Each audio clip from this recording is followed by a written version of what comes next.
Social media ఇన్ఫ్లుయెన్సర్ల మోసాలు ఎక్కువైపోతున్నాయి. వారిపై ఉన్న అభిమానాన్ని ఆసరాగా చేసుకొని ఈజీగా చీట్ చేసేస్తున్నారు. యూట్యూబ్, ఇన్స్టాగ్రామ్లలో రోజువారీ జీవితాన్ని చూపిస్తూ ఫాలోవర్లకు దగ్గరవుతారు. తాము కూడా తమ ఇంట్లో మనుషులే అనే భావనను కలిగించి ఆ నమ్మకంతో ఆర్థిక మోసాలు దిగుతున్నారు.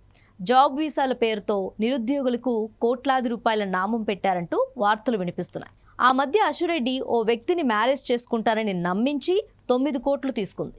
అశు నిజస్వరూపం తెలుసుకున్న సదరు వ్యక్తి లబోదిబో అంటూ పోలీసుల చుట్టూ తిరుగుతున్నారు. ఈ మోసం మర్చిపోకముందే మరో యూట్యూబర్ కోట్లకు ఎగనామం పెట్టడం ఇప్పుడు చర్చనీయాంశంగా మారింది. యూకేలో ఉద్యోగాలు, వర్క్ వీసాలు ఇప్పిస్తామంటూ నమ్మించి కోట్లు కొల్లగొట్టారు నందు. భార్యాభర్తలు ఇద్దరు కలిసి దాదాపు 30 మందిని మోసం చేసినట్లు సమాచారం. నందు వరల్డ్ పేరుతో నందన అనే తెలుగు మహిళ ఒక ఛానల్ నడుపుతుంది. రీసెంట్గా మనశంకర వరప్రసాద్ గారు సినిమాలో కనిపించింది నందన.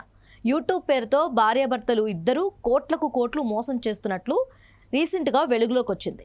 ముఖ్యంగా యూకే వీసా ప్రక్రియలో కీలకమైన COS అంటే సర్టిఫికెట్ ఆఫ్ స్పాన్సర్షిప్ పత్రాల విషయంలో ఈ భారీ స్కామ్ జరిగింది. యూకేలో లీగల్గా ఉద్యోగం చేయాలంటే అక్కడి ప్రభుత్వం ఆమోదించిన కంపెనీ నుండి COS లెటర్ తప్పనిసరి. ఈ స్కామ్లో భాగంగా నందు భర్త బాధితులకు నకిలీ COS పత్రాలను సృష్టించి ఇచ్చి వాటి ద్వారా వీసాలు వచ్చేస్తాయని నమ్మించారు.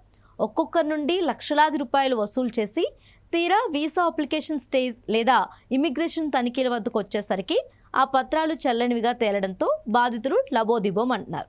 సుమారు 30 మందికి పైగా అమాయకులు ఈ నకిలీ వీసా వెరిఫికేషన్ వల్ల రోడ్డును పడ్డారని, దాదాపు కోట్లలో డబ్బులు చేతులు మారిందని సమాచారం. ఇప్పటి వరకు ఈ స్కామ్పై నందు నోరు విప్పలేదు. మరి దీనిపై ఆమె ఎలా స్పందిస్తారో చూడాలి.